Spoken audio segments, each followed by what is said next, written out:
دوسری بات ہمارے بزرگوں نے لکھی ہے، اگر اللہ کے قرب کا راستہ طے کرنا ہے تو وہ اس طرح ملے گا کہ اللہ کے ہر فیصلے پہ راضی ہو جاؤ۔ جہاں اللہ نے مجھے بٹھایا میں راضی ہو جاؤں، جہاں اللہ تبارک و تعالیٰ نے میرے بھائی کو بٹھایا ہے وہاں میرا بھائی راضی ہو، جہاں جہاں اللہ نے ہمیں بٹھایا ہے ہم اس جگہ پہ راضی۔ معاملہ پتہ کیا ہے، ہم اپنی مرضی کا فیصلہ چاہتے ہیں اور مرضی تو اللہ کی چلے گی، مرضی اللہ کی چلے گی۔ میرے رسول کریم علیہ السلام نے صحابہ سے پوچھا تم کون ہو؟ حضور مومن، فرمایا ایمان کی دلیل دو۔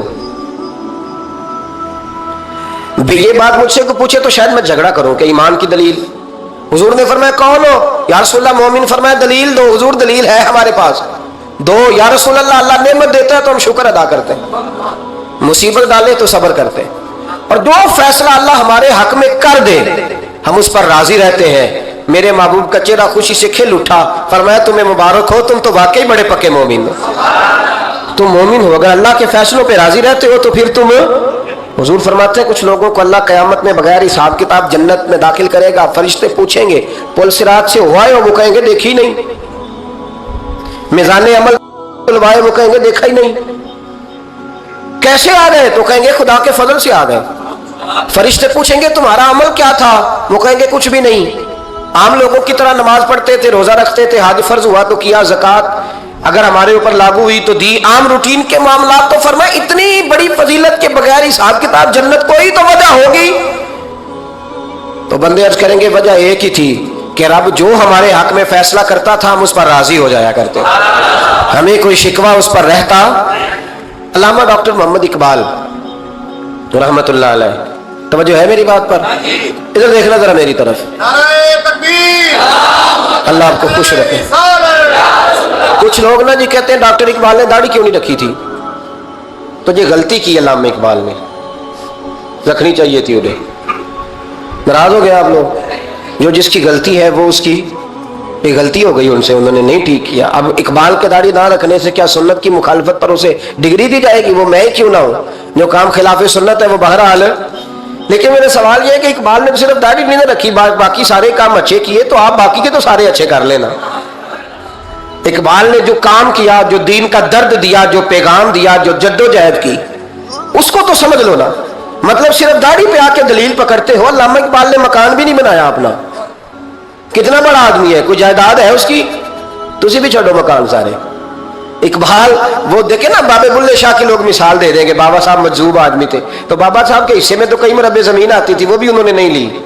ہمارا ملانگ روٹی کا اس کو پتا ہے، نوٹوں کا بھی پتا ہے کہ 5000 والا کون سا ہے، 100 والا کون سا ہے، باقی ٹائم وہ بابا بلے شاہ بن جاتا ہے۔ یہ کون سا سٹائل ہے کہ مرضی کی چیز آئی تو قابو کر لی؟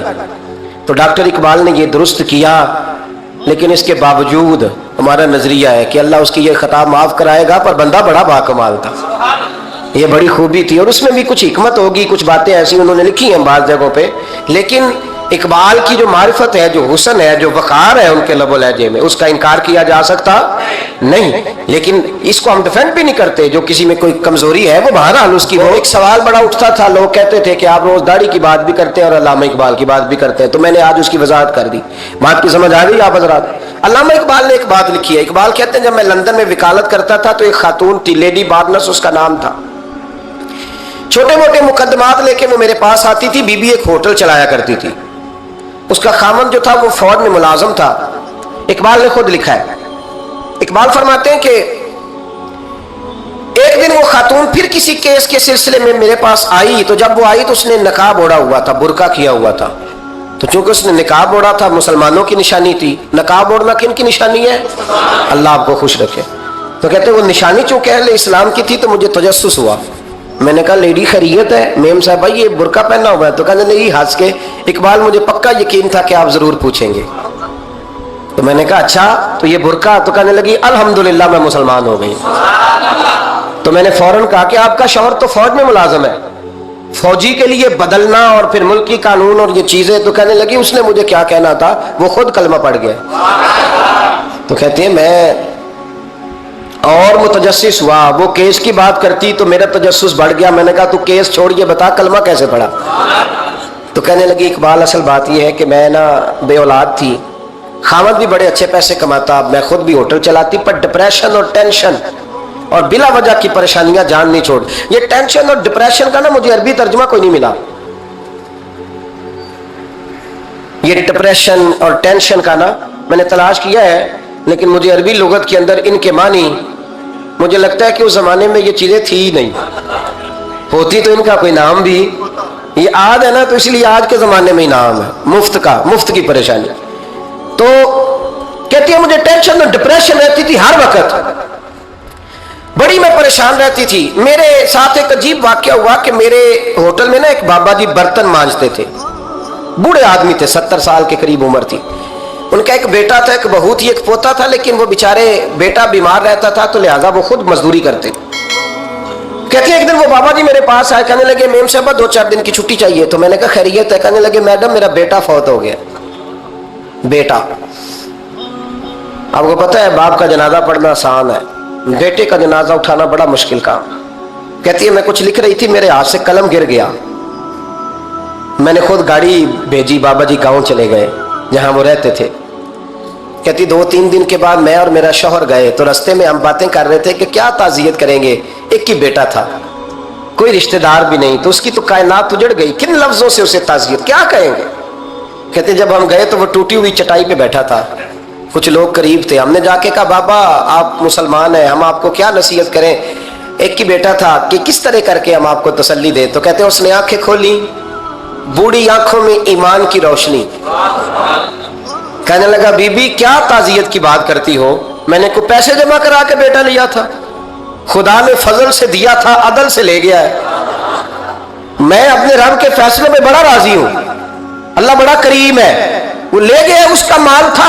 आप यकीन करें हमारे देहाती लोग ये क्या करते थे, मैंने कानों से सुना है। एक बूढ़े आदमी का एक दफा बेटा फौत हो गया तो किसी ने उससे कहा बाबा छोटी उम्र में बच्चा चला गया, तो मुझे लफ्ज नहीं भूलते, कहने लगे पुत्र अल्लाह दी फसल है, कच्ची बड्डे तामी हो दिए।